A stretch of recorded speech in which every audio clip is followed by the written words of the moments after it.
প্রিয় স্টুডেন্ট, আজকে আমি স্থানাঙ্ক জ্যামিতি বা কোঅর্ডিনেট জ্যামিতি শুরু করছি। এই স্থানাঙ্ক জ্যামিতি হলো অ্যাকচুয়ালি ইউক্লিডীয় জ্যামিতি, অর্থাৎ যে জ্যামিতি তোমরা ক্লাস 10 অবধি করেছো সেই জ্যামিতির বীজগণিতিক প্রকাশ। অর্থাৎ জ্যামিতি ও বীজগণিতের সুসমন্বিত আকার হলো এই কোঅর্ডিনেট জ্যামিতি বা স্থানাঙ্ক জ্যামিতি। তো সর্বপ্রথম জ্যামিতিকে বীজগণিতের আকারে প্রকাশ করেছিলেন একজন ফরাসি দার্শনিক তথা গণিতবিদ রেনে দেকার্তে। তাই আমরা রেনে দেকার্তেকেই স্থানাঙ্ক জ্যামিতির জনক বলে থাকি। তো এই স্থানাঙ্ক জ্যামিতি সাধারণত দুই ধরনের হয়। প্রথমত হলো দ্বিমাত্রিক স্থানাঙ্ক জ্যামিতি, আর দুই নম্বর হলো বা দ্বিতীয়ত হলো ত্রিমাত্রিক স্থানাঙ্ক জ্যামিতি। তো শুরু করা যাক। প্রথমে আমি দ্বিমাত্রিক স্থানাঙ্ক জ্যামিতি শুরু করব। তোমাদের ত্রিমাত্রিক স্থানাঙ্ক জ্যামিতিও ক্লাস 11-এ আছে, সেটাও পরবর্তীকালে আমি আলোচনা করব। তো শুরু করা যাক দ্বিমাত্রিক স্থানাঙ্ক জ্যামিতি। দ্বিমাত্রিক স্থানাঙ্ক জ্যামিতির ক্ষেত্রে একটি সমতলে পরস্পর লম্ব সরলরেখার সাপেক্ষে কোনো বিন্দুর অবস্থানটা নির্ণয় করা হয় বা অবস্থানটা চিহ্নিত করা হয়। তো আমি এই তলে দুটি পরস্পর লম্ব সরলরেখা নিয়েছি, একটা হলো অনুভূমিক আর একটা হলো উলম্ব। অনুভূমিক যে সরলরেখাটা সেটাকে আমি এক্স এক্স ড্যাশ নাম দিই, এবং উলম্ব যে সরলরেখাটা সেটাকে ওয়াই ওয়াই ড্যাশ নাম দিই। তারা পরস্পর ও বিন্দুতে ছেদ করেছে ধরি। তো এই অনুভূমিক এবং উলম্ব যে রেখা দুটো আছে, এই দুটো রেখাকে বলা হয় অক্ষ বা অ্যাক্সিস, এবং এই দুটো অক্ষ যে বিন্দুতে ছেদ করেছে সেটাকে বলা হয় মূল বিন্দু বা অরিজিন। এটা হলো কি না, মূল বিন্দু। মূল বিন্দু। এবারে এই তলের উপর যে কোনো বিন্দুর অবস্থান ওই দুটো অক্ষ বা ওই দুটো পরস্পর লম্ব সরলরেখার সাপেক্ষে নির্ণয় করা হয়। কিভাবে না, ধরো সাপোজ এখানে একটা বিন্দু আছে, পি একটা বিন্দু আছে। তো পি বিন্দুটার অবস্থান আমরা নির্ণয় করব কি না, পি বিন্দুটা এই মূল বিন্দু থেকে এক্স অক্ষ বরাবর কত দূরে আছে, অর্থাৎ ওয়াই অক্ষ থেকে কত দূরে আছে সেই দূরত্বটা নির্ণয় করব, এবং সেটাকে আমরা বলবো এক্স।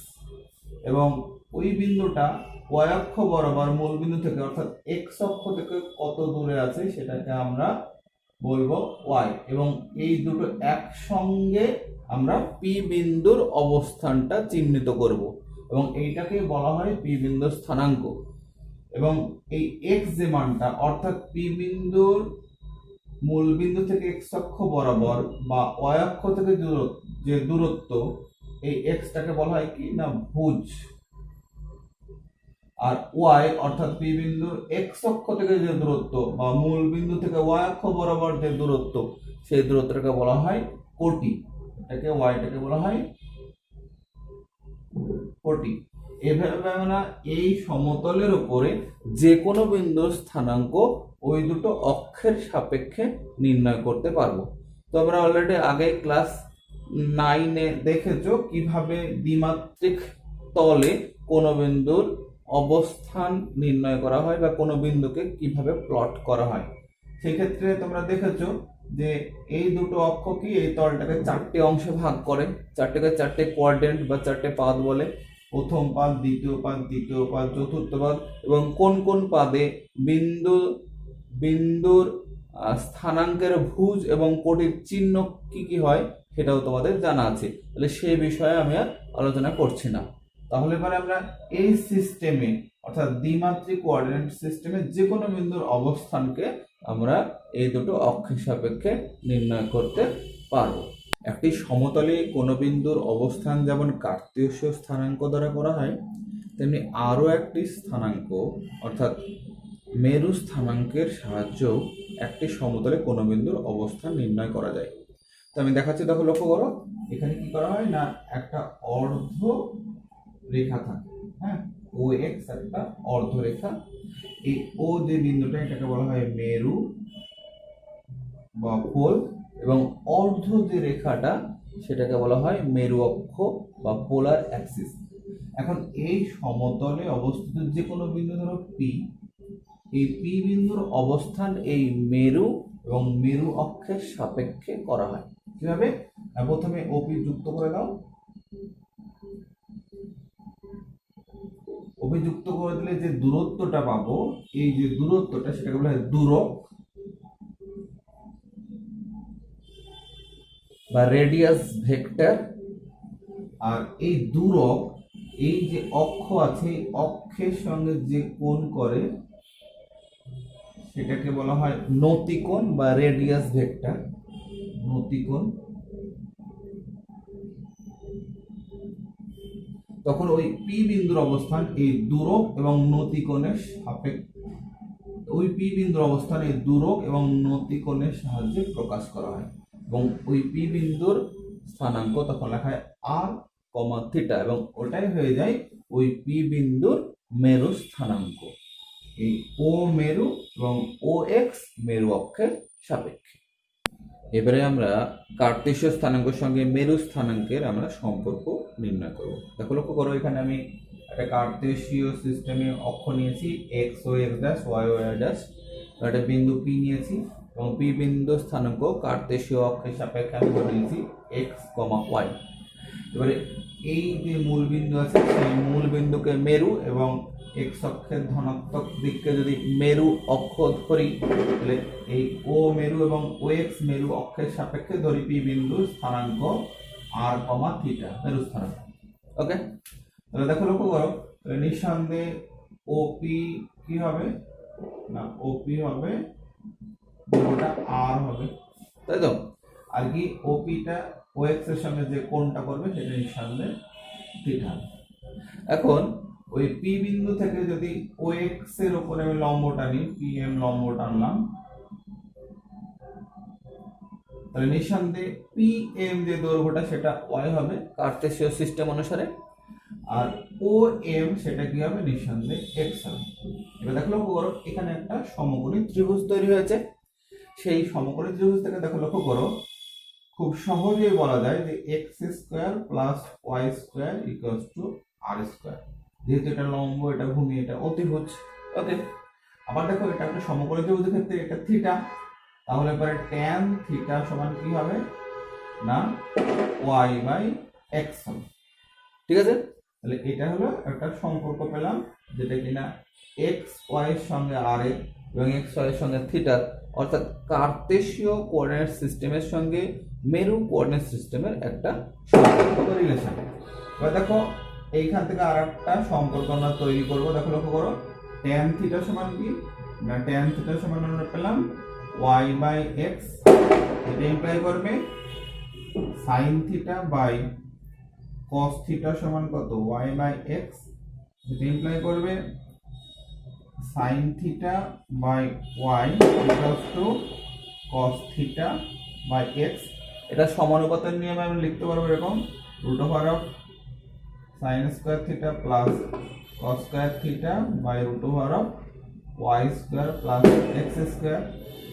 এটা ইমপ্লাই করবে sin theta by y equals to cos theta by x equals to উপরে 1 হয়ে যায়, নিচে দেখো r হয়ে যায়, যেহেতু x square plus y square সমান r স্কয়ার। এখান থেকে আমরা পাচ্ছি x সমান হলো r cos theta আর y সমান পাচ্ছি r sin theta।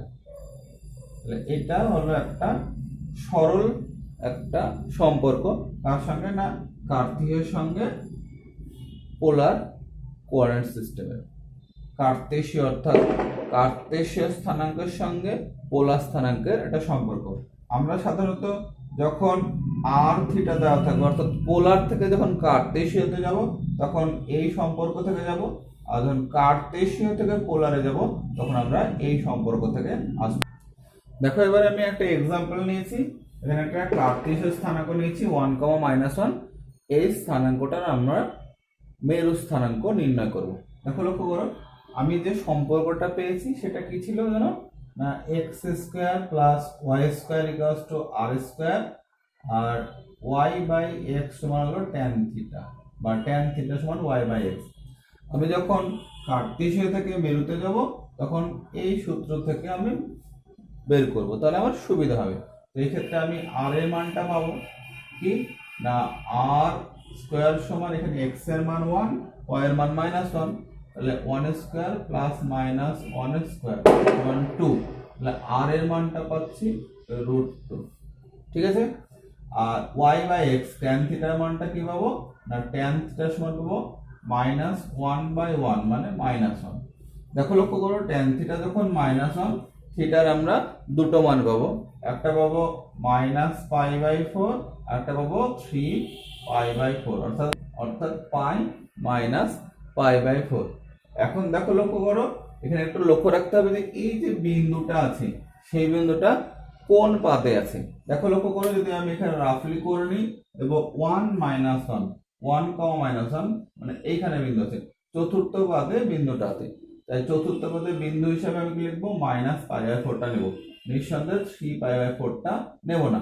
যদি দ্বিতীয় পদে থাকতো তাহলে 3π/4 নিতাম। তাই আমরা এখানে যখন আমি থিটার মানটা নেব অবশ্যই বিন্দুটা আমি লক্ষ্য রাখবো যে কোন পাদে আছে। তার কারণ হলো আমরা জানি প্রথম পাদে এবং তৃতীয় পাদে কি হয় ট্যান থিটাটা পজিটিভ হয়, চতুর্থ পদে এবং দ্বিতীয় পদে ট্যান থিটাটা নেগেটিভ হয়, অর্থাৎ দ্বিতীয় পদের বিন্দুতেও কিন্তু ট্যান থিটার মান নেগেটিভ আসবে এবং চতুর্থ পদের বিন্দুও কিন্তু ট্যান থিটার মান নেগেটিভ আসবে এবং কোন পাদে আছে তার উপর নির্ভর করে আমরা থিটাটা নেব। তাহলে এখানে আমি আর এর মান পেলাম √2, থিটা মানটা পেলাম -π/4। তাহলে 1, -1 এর মেরু স্থানাঙ্ক কত হবে না √2, -π/4। ঠিক আছে, এবার দেখো একটা মেরু স্থানাঙ্ক থেকে কার্তেয় স্থানাঙ্কে পরিবর্তন করে দেখাবো। লক্ষ্য করো এখানে দেওয়া আছে আর এবং থিটা দেওয়া আছে, আর হলো 6 এবং থিটা হলো -π/4।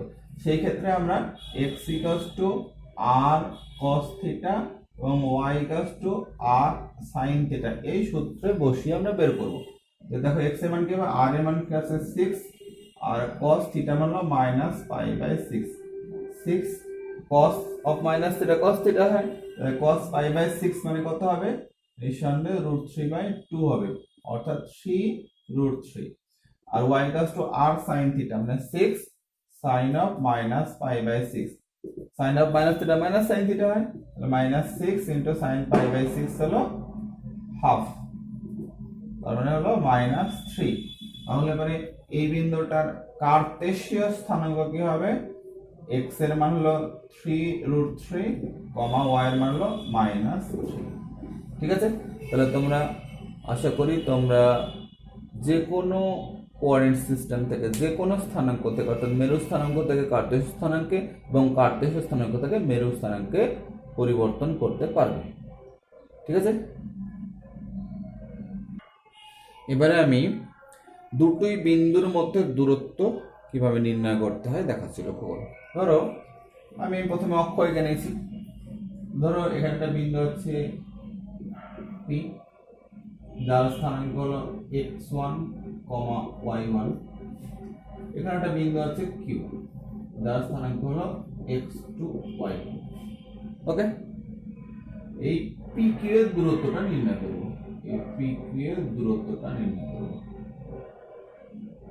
PQ এর দূরত্বটা নির্ণয় করব। কি করব, প্রথমে P থেকে x অক্ষের উপর লম্ব টানলাম এবং Q থেকে x অক্ষের উপরে লম্ব টানলাম,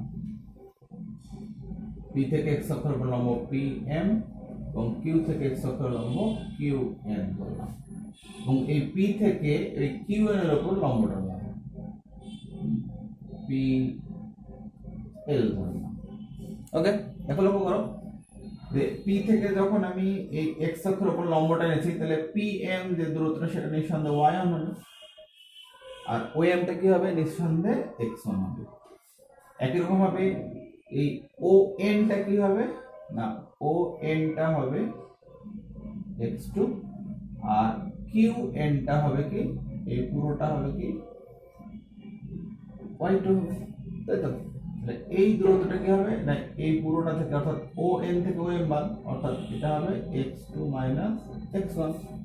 ঠিক আছে, আর এই QL টা কি হবে নিঃসন্দেহে y2 - y হবে। তাহলে দেখো লক্ষ্য করে এখানে একটা সমকোণী ত্রিভুজ আছে PQL, এই সমকোণী ত্রিভুজ থেকে আমরা পাবো পিকিউ এর যে দৈর্ঘ্যটা, পিকিউ যে দৈর্ঘ্যটা সেটা কি হবে না √of x2 minus x1 তার whole square plus y2 minus y1 তার হোল স্কয়ার। এটা হলো পিকিউ বিন্দুদ্বয়ের মধ্যবর্তী দূরত্ব, অর্থাৎ পিকিউ। দেখো লক্ষ্য করো এখানে x2 minus x1 plus y2 minus y1 এর হোল স্কয়ার লেখা আছে। তোমরা যদি x1 minus x2 তার হোল স্কয়ার লিখো, y1 minus y2 তার হোল স্কয়ার লিখো, সেই ক্ষেত্রে কোনো অসুবিধা নাই, কারণ এখানে বর্গ আছে, স্কয়ার আছে, সেহেতু মাইনাস হলেও প্লাস হয়ে যাবে। তাছাড়া এখানে দেখো লক্ষ্য করো এইটা যদি x1 y1 হতো, এটা যদি x2 y2 হতো, তাহলে পরে কিন্তু x1 minus x2 হতো। তাই এই ক্ষেত্রে x2 minus x1 না x1 minus x2 করব, সেটা তোমার নিজস্ব ব্যাপার, যা খুশি করতে পারো, x1 minus x2 করতে পারো, x2 minus x1 করতে পারো। অর্থাৎ ভুজের ডিফারেন্সের স্কয়ার প্লাস কোটির ডিফারেন্সের স্কয়ার তার বর্গমূল করলে আমরা ওই দুটো বিন্দুর মধ্যবর্তী দূরত্ব পাবো। আশা করি বুঝতে পেরেছো। আমরা যে দুটো বিন্দুর মধ্যে দূরত্ব নির্ণয় করা শিখলাম, অর্থাৎ যে দূরত্ব নির্ণয়ের সূত্র অর্থাৎ ডিস্টেন্স ফর্মুলাটা পেলাম, এটাতে আমরা কি কি করতে পারি দেখো লক্ষ্য করো। প্রথমত হলো দুটো বিন্দুর মধ্যে দূরত্ব নির্ণয় করতে পারি। তো এই দূরত্ব নির্ণয় করে আমি কি কি করতে পারি সেটা তোমাদের দেখাচ্ছি। প্রথম হলো যে এই দূরত্ব নির্ণয়ের সাহায্যে আমরা তিনটে বিন্দু সমরেখ কিনা সেটা যাচাই করতে পারি। তো অ্যাকচুয়ালি তিনটে বিন্দু সমরেখ কিনা সেটা যাচাই করার আরো সোজা পদ্ধতি আছে, তবু আমি দূরত্বের সাহায্যেও যে তিনটে বিন্দু সমরেখ কিনা সেটা যাচাই করা যায় সেটা দেখাচ্ছি। দেখো প্রথম হলো যে তিনটি বিন্দু সমরেখ কিনা যাচাই। ধরো এখানে একটা বিন্দু এ আছে, এখানে একটা বিন্দু বি আছে, এখানে একটা বিন্দু সি আছে। তো এ বি সি তিনটে যদি সমরেখ হয়, তাহলে সমরেখ হওয়ার শর্ত কি হবে, যদি সমরেখ হয় সেই ক্ষেত্রে এ থেকে বি এর দূরত্ব, বি থেকে সি এর দূরত্ব কি হবে, এ থেকে বি এর দূরত্ব এবং বি থেকে সি এর দূরত্বের সমষ্টিটা এ থেকে সি এর দূরত্বের সঙ্গে সমান হবে। অর্থাৎ এ বি যে দূরত্ব প্লাস যে দূরত্ব, সেটা যদি আমি এসি দূরত্বের সঙ্গে সমান দেখাতে পারি, তাহলে আমরা বলতে পারবো যে এ বি সি ওই তিনটে বিন্দু সমরেখ। ঠিক আছে, দেখো ওই দূরত্বের সাহায্যে আমরা বলতে পারি যে একটা ত্রিভুজ কি ধরনের। অর্থাৎ ত্রিভুজের তিনটে শীর্ষবিন্দুর স্থানাঙ্ক যদি দেওয়া থাকে, তাহলে দূরত্ব নির্ণয় করে আমরা বলতে পারি যে ওই ত্রিভুজটা বাহুভেদে কোন প্রকারের। কারণ আমরা ত্রিভুজের তিনটে বাহুর দৈর্ঘ্য নির্ণয় করতে পারবো। অর্থাৎ তিনটে বাহু যদি সমান হয়ে যায় তাহলে সমবাহু হবে, দুটো সমান হলে কি হবে, সমদ্বিবাহু হবে, এবং তিনটে যদি পরস্পর সমান না হয় একে অপরের সঙ্গে, তাহলে বিষমবাহু ত্রিভুজ হবে। তো বাহুভেদে তো ত্রিভুজের প্রকারভেদ নির্ণয় করতে পারবোই দূরত্ব নির্ণয় করে আর কি, দূরত্ব সূত্র থেকে ডিস্টেন্স ফর্মুলা দিয়ে। এমনকি কোণ ভেদে ত্রিভুজটা কেমন হবে সেটা নির্ণয় করতে পারবো। দেখো লক্ষ্য করো, ধরে নিলাম যে একটা বিন্দু এখানে আছে, একটা বিন্দু এখানে আছে, একটা বিন্দু এখানে আছে। এই বিন্দুটা A B C. Okay, A B যুক্ত করলাম, বিসি যুক্ত করলাম, এসি যুক্ত করলাম।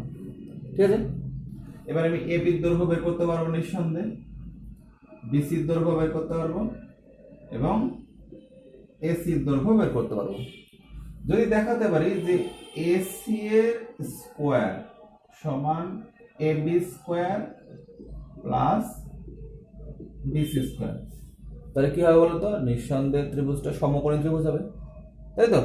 এখন আমরা জানি যে অতিভুজ স্কয়ার সমান লম্ব স্কয়ার প্লাস ভূমি স্কয়ার হয়, বা ক্লাস 10 এ একটা উপপাদ্য তোমরা পড়েছো যে কোনো ত্রিভুজের ছোট দুটি বাহুর বর্গের সমষ্টি যদি বড় বাহুটার বর্গ হয় তাহলে ত্রিভুজটি সমকোণী হয়। এই ক্ষেত্রে এইটা যদি প্রমাণ হয় তাহলে আমরা বলতে পারবো যে ত্রিভুজটা সমকোণী ত্রিভুজ হবে। আর যদি এরকম হয় যে এসি স্কয়ারটা বড় হয়ে গেল, AB square plus BC square যদি বড় হয়ে যায়, তাহলে নিঃসন্দেহে কোণটা সমকোণের চাইতে একটু বড় হয়ে যাবে, তাই তো। সেই ক্ষেত্রে কি হবে, নিঃসন্দেহে স্থূলকোণী হবে, তাই না।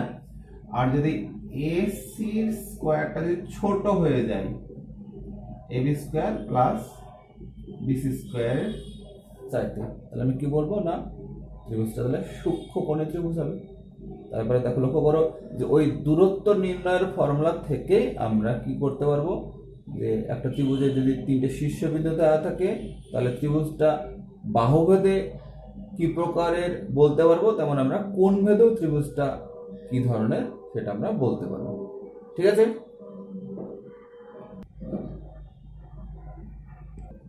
দেখো এখানে আমি একটা এক্সাম্পল নিয়েছি, 3টে বিন্দু নিয়েছি এবং সেই 3টি বিন্দু একটা সমকোণী ত্রিভুজের শীর্ষবিন্দু, সেটা দেখো। তো আমি ধরে নিই এই বিন্দুটা এ, এটা বি, এটা সি। ওকে, তাহলে এ বি দূরত্ব প্রথমে বের করে নিই।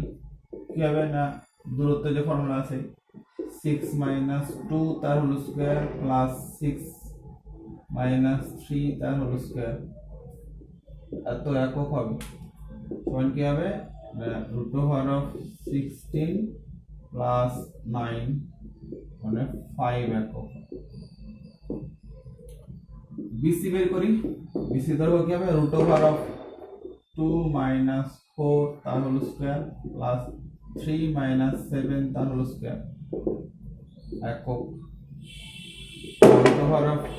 √4 প্লাস 16 equals to √20 একক। এসি যে দৈর্ঘ্যটা সেটা বের করে নিই। কি হবে নিঃসন্দেহে 6 - 4 তার হোল স্কয়ার প্লাস 6 - 7 তার হোল স্কয়ার একক। √4 প্লাস 1 মানে √5 একক। দেখো এইখান থেকে স্পষ্ট যে এ বি এর স্কোয়ার সমান হলো 25, বিসি এর স্কোয়ার সমান হলো 20, এসি এর স্কোয়ার সমান হলো 5। তাহলে এ বি স্কোয়ার সমান আমি পাচ্ছি BC square plus AC square. অতএব এটা একটা সমকোণী ত্রিভুজ এবং অতিভুজটা এখানে এবি। ঠিক আছে, দেখো দূরত্ব নির্ণয়ের সূত্র থেকে আমরা একটা ত্রিভুজের ক্ষেত্রফল নির্ণয় করতে পারবো। তোমরা পরে ক্ষেত্রফল নির্ণয়ের খুব সহজ সূত্র পাবে, সেটা দিয়ে করবে। তবে এখানে বলে রাখি যে দূরত্ব নির্ণয়ের সূত্র দিয়ে আমি ত্রিভুজের বাহুর দৈর্ঘ্য পাবো। ত্রিভুজের বাহুর দৈর্ঘ্য যদি পাই তাহলে আমরা হেরেনের যে সূত্র আছে এস দিয়ে delta equal to √s * s - a * s - b * s - c, ওই সূত্র দিয়ে ত্রিভুজের ক্ষেত্রফল নির্ণয় করতে পারবো। অর্থাৎ এই সূত্রটা delta equal to √s * s - a * s - b * s - c, এই সূত্র দিয়ে আমরা ত্রিভুজের ক্ষেত্রফল নির্ণয় করতে পারবো। যেখানে এ বি সি হলো বাহুর দৈর্ঘ্য আর ত্রিভুজের 3টে শীর্ষবিন্দু যদি স্থানাঙ্ক দেওয়া থাকে সেইখান থেকে আমরা দূরত্ব নির্ণয়ের ফর্মুলা থেকে ত্রিভুজের বাহুর দৈর্ঘ্য নির্ণয় করে নিতে পারবো। ত্রিভুজের বাহুর দৈর্ঘ্য জানা থাকলে আমরা ত্রিভুজের ক্ষেত্রফল নির্ণয় করতে পারবো। ঠিক আছে, ত্রিভুজের প্রকারভেদ যেমন বলা গেল ঠিক একই রকমের দূরত্ব নির্ণয়ের সূত্র থেকে আমরা চতুর্ভুজটা কেমন ধরনের সেটাও আমরা বলতে পারবো। দেখো লক্ষ্য করো, যদি একটি চতুর্ভুজের 4টে শীর্ষবিন্দু দেওয়া থাকে এ বি সি ডি, 4টে শীর্ষবিন্দু যদি দেওয়া থাকে অর্থাৎ 4টে শীর্ষবিন্দু স্থানাঙ্ক যদি দেওয়া থাকে সেইখান থেকে আমরা দূরত্ব নির্ণয় করে আমরা চতুর্ভুজটা কি ধরনের বলতে পারবো। ধরো যদি এরকম হয় যে বিপরীত বাহুগুলি যদি সমান হয়,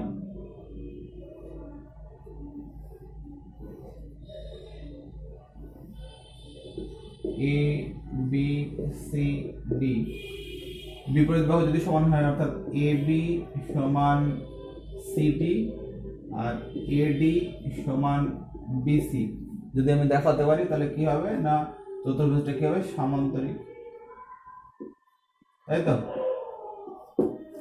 আর যদি এরকম হয় যে A B equals to CD এবং এডি ইকুয়ালস টু বিসি পেলাম, তার সঙ্গে সঙ্গে কি পেলাম না কর্ণ দুটো যদি সমান হয়ে যায় এসি সমান যদি বিডি হয় তাহলে কি হবে না এই শর্তটা হয়ে যাবে কি আয়তক্ষেত্রের ক্ষেত্রে, আয়তক্ষেত্র অর্থাৎ একটা চতুর্ভুজ আয়তক্ষেত্র কখন হবে, যদি তাদের বিপরীত বাহুগুলি সমান হয় এবং কর্ণদ্বয় সমান হয়।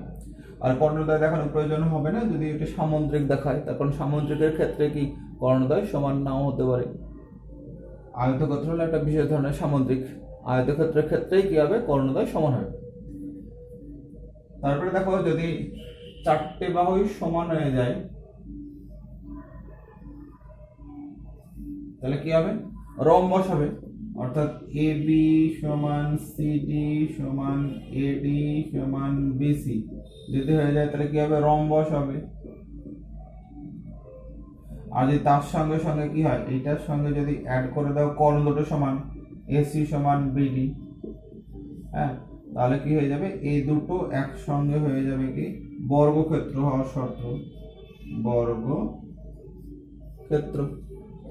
ঠিক আছে, অর্থাৎ যদি চতুর্ভুজের চারটে শীর্ষবিন্দু স্থানাঙ্ক দেওয়া থাকে এবং সেইখান থেকে দূরত্ব নির্ণয় করে আমরা বলে দিতে পারবো যে চতুর্ভুজটা কি ধরনের, সামান্তরিক না আয়তক্ষেত্র, রম্বস না বর্গক্ষেত্র। ঠিক আছে,